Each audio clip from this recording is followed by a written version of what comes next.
नमस्कार साथियों, कैसे हैं आप सब। संडे के सुबह 7 बजे आप सबका स्वागत है संडे मोटिवेशन मंत्रा में। और आज मैं आपको बताने वाला हूं ऐसी कुछ आदतों के बारे में जो सफलता की राह में बन जाते हैं बाधा, और इन आदतों से छुटकारा पाए बिना सफल होना बहुत मुश्किल है। तो उसमें सबसे पहली बात जो है उसे मैं कहता हूं किस्मत के भरोसे बैठना। कुछ लोग पूछते हैं कि किस्मत होती है कि नहीं होती है।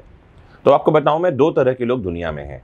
एक होते हैं कर्मवादी। कर्मवादी लोग कहते हैं कि भाग्य नाम की कोई चीज नहीं होती है, कर्म से ही सब कुछ मिलता है। कर्म प्रधान विश्व रचि राखा, जो जस करहि तस फल चाखा। उन लोगों का ये मूल मंत्र होता है कि मतलब जिसने भी इस दुनिया को बनाया है उसने इसको कर्म प्रधान बनाया है, और जो जैसा करेगा वैसा फल भुगतेगा। फिर एक होते हैं भाग्यवादी। भाग्यवादी कहते हैं कर्म कहीं काम में नहीं आता। उनका ये मानना है कि भाग्यम फलेति सर्वत्र न च विद्या न च पौरुषम। वो कहते हैं जहां भाग्य फल देने लगता है वहां विद्या यानी ज्ञान और परिश्रम पौरुष यानी मेहनत, ये दोनों ही काम में नहीं आते हैं। मैं इनके बीच की बात ये करता हूं कि कर्म और भाग्य दो चीजें जिनके बारे में हम लगातार बात करते हैं, इसमें दोनों ही फैक्टर हैं जो काम करता है। मतलब कर्म हमारे हाथ में है और भाग्य हमारे हाथ में है नहीं। तो जो हमारे हाथ में है हमको वो करना चाहिए, और जो हमारे हाथ में नहीं है उसके बारे में सकारात्मक सोच सकते हैं, लेकिन जो हाथ में है ही नहीं उस पर निर्भर रहना तो एक मूर्खता ही कही जाएगी। इसीलिए भी श्री कृष्ण ने गीता में कहा है कि कर्मण्येवाधिकारस्ते मा फलेषु कदाचन।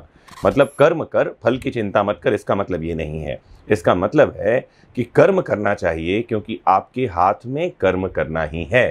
फल आपके हाथ में है नहीं तो उस बारे में सोचना भी बेकार है। इन सभी बातों का सार ये है कि भाग्य के किस्मत के भरोसे बैठे रहना ये एक मूर्खता है। कहा भी गया है कि जो लोग किस्मत के भरोसे बैठे रहते हैं उनको उतना ही मिलता है जितना परिश्रम करने वाले छोड़ देते हैं। तो भाग्य के भरोसे नहीं बैठना है। दूसरी एक आदत जो सफलता की राह में बाधा है वो है किसी बात को कल पर टालना। लगातार बातों को टालते रहना, आज कुछ भी नहीं करना। जैसे कुछ लोग हैं, मैंने देखा है, स्टूडेंट होते हैं, पढ़ाई करने के लिए बैठते हैं, सुबह बैठते हैं तो सोचते हैं कि यार अभी सुबह नहीं पढ़ते, एक काम ये करते हैं थोड़ा घूम आते हैं, दोपहर में पढ़ लेंगे।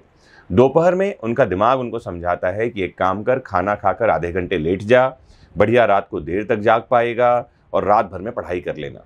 जैसे ही रात होती है तो वो सोचते हैं रात को पढ़ा हुआ तो याद रहता नहीं है, कितना बढ़िया हो कि रात को बढ़िया सोते हैं, सुबह 5 बजे से उठकर पढ़ लेंगे।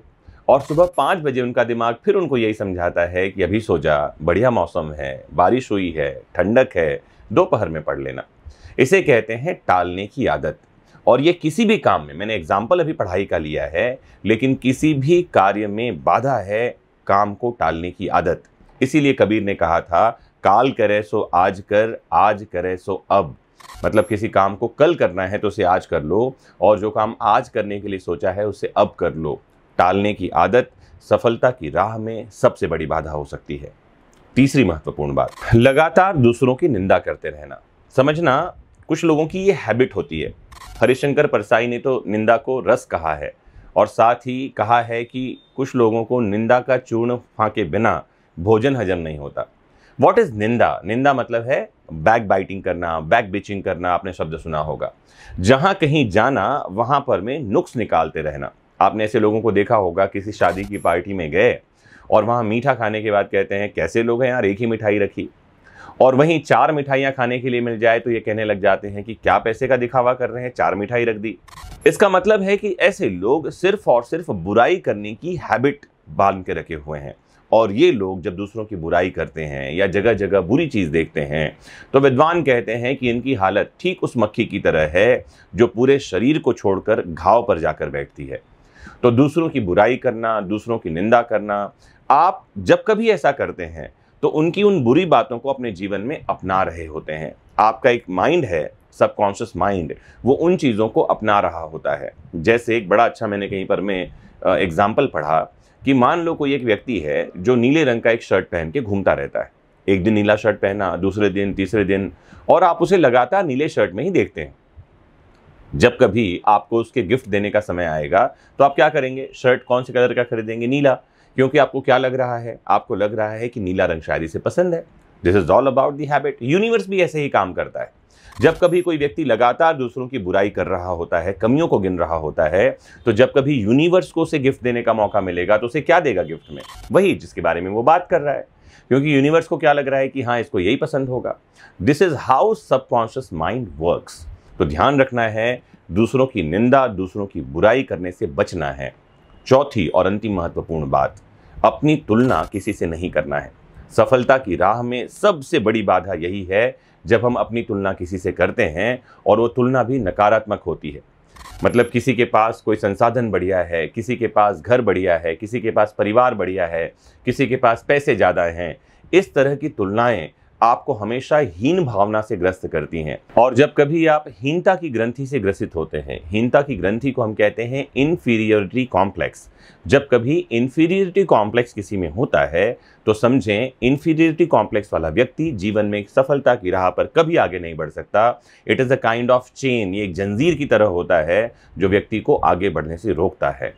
तो मुझे उम्मीद है कि इन आदतों से छुटकारा पाकर आप सफलता की राह पर अग्रसर होंगे।